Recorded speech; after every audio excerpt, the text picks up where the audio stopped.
RMO পরিচয়ে যিনি ওষুধ ইনজেকশন দিচ্ছেন তিনি এমবিবিএস এর ধারে কাছেও যাননি। খাতায় কলমে তিনি নাকি হোমিওপ্যাথি চিকিৎসক। তার নির্দেশেই প্রসূতিকে ব্যথা কমানোর ইনজেকশন দেওয়ার পর মৃত্যু হয় গর্ভস্থ সন্তানের। এমনই সাংঘাতিক অভিযোগ উঠেছে ইকবালপুরে তৃণমূলের এক চিকিৎসক নেতার নার্সিংহোমের বিরুদ্ধে, যার তদন্তে নেমে অভিযুক্ত বেলোনা নার্সিংহোমে আপাতত রোগী ভর্তি বন্ধের নির্দেশ দিল স্বাস্থ্য কমিশন। জানা গেছে ওই নার্সিংহোমে ডিরেক্টর ও মালিক চিকিৎসক এম.এ. কাশেম, যিনি তৃণমূল কংগ্রেসের মাইনরিটি সেলের ভাইস প্রেসিডেন্ট। পাশাপাশি রাজ্য সরকারের হস্তশিল্প উন্নয়ন কর্পোরেশন লিমিটেড মঞ্জুসার ডিরেক্টর পদেও রয়েছেন তিনি। অভিযোগ, তৃণমূলের সেই চিকিৎসক নেতার নার্সিংহোমে একজন হোমিওপ্যাথি ডাক্তারের দেওয়া ইনজেকশনে প্রসূতির গর্ভস্থ সন্তানের মৃত্যু হয়েছে। যে ব্যক্তির বিরুদ্ধে অভিযোগ তার আসল পরিচয়, তিনি একজন হোমিওপ্যাথি ডাক্তার। এখনো পর্যন্ত সেরকমটাই সূত্রের খবর। তিনি অ্যালোপ্যাথি চিকিৎসক হিসেবে প্রেসক্রিপশন করে দেন প্রসূতিকে, তার প্রসব যন্ত্রণা কমানোর একটি ইনজেকশন দিয়ে দেন তিনি, এবং সেই ইনজেকশন পড়ার পরই ওই প্রসূতির গর্ভস্থ সন্তানের মৃত্যু হয়। আমি কোনো স্টেটমেন্ট দেবো না, কারণ কমিশনে আমার 8 তারিখে আবার হিয়ারিং আছে, ওটার পরে আমি নার্সিংহোম বন্ধ রাখতে বলেছেন ওনারা, সেটা সব কমিশন জানে, আমি বলবো না কিচ্ছু। অলকা রায় নামে ওই প্রসূতির অভিযোগ, আরএমও পরিচয়ে বেলোনা নার্সিংহোমে চিকিৎসক অবিনাশ কুমারের দেওয়া ব্যথা কমানোর ইনজেকশনেই গর্ভপাত হয়ে যায়। এই ঘটনায় কার্যত নড়ে চড়ে বসেছে স্বাস্থ্য দফতর ও স্বাস্থ্য কমিশন।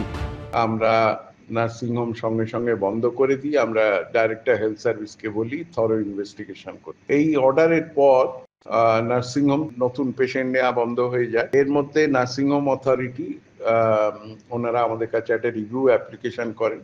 আমরা বলেছি যে ডাইরেক্টর হেলথ সার্ভিসের রিপোর্ট না পাওয়া পর্যন্ত আমরা কিছু করতে পারবো না। এই বিষয়টি নিয়ে স্বাস্থ্য অধিকর্তাকে তদন্তে নির্দেশ দেওয়ার পাশাপাশি রোগীর পরিবারকে 1 লক্ষ টাকা ক্ষতিপূরণের কথাও বলেছে স্বাস্থ্য কমিশন। আপাতত 8ই সেপ্টেম্বর পর্যন্ত ইকবালপুরের ওই নার্সিংহোমে নতুন করে কোনো রোগী ভর্তি করা যাবে না। স্বাস্থ্য কমিশনের নির্দেশ আসার পরই রোগী ভর্তি বন্ধ করে দেওয়া হয়েছে বেলোনা নার্সিংহোমে। এই ইকবালপুর এলাকার বেলোনা নার্সিংহোমের যে রিসেপশন, সেখানে এই রকমই পরপর নোটিশ ঝুলিয়ে দেওয়া হয়েছে। যতক্ষণ না West Bengal clinical establishment regulatory কমিশনের তরফে পরবর্তী নির্দেশ আসছে, পরবর্তী নোটিশ আসছে, ততক্ষণ পর্যন্ত সম্পূর্ণ বন্ধ থাকবে এই নার্সিংহোমে রোগী ভর্তি। তাহলে কি রাজ্যের শাসক দলের সঙ্গে যুক্ত থাকার সুবাদেই এমন অনিয়ম চলছিল তৃণমূলের চিকিৎসক নেতার নার্সিংহোমে? প্রশ্ন উঠছে।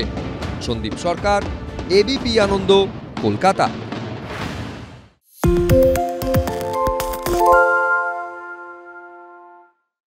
সত্য অন্তহীন, সত্যের খোঁজও তাই, সত্য সন্ধানে তাই আমরা অক্লান্ত, অকুতভয়। এবিপি আনন্দ নতুন ভাবনার প্রতীক, যা মনে মুক্ত, তথ্যে যুক্ত এবং যাবতীয় সীমানার বাঁধন থেকে মুক্ত।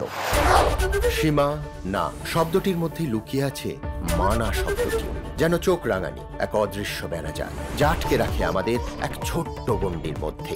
একমাত্র সঠিক খবরই গড়ে তুলবে এক মুক্ত সমাজ। সেই জগৎ গড়ার লক্ষ্যে কোনো সীমানার ঠুকুটি আমরা মানব না। এবিপি আনন্দ এগিয়ে থাকে, এগিয়ে রাখে। বাংলা ঝামেলা চায় না, বাংলা খবর চায়। বাংলা খবর, বাংলার খবর।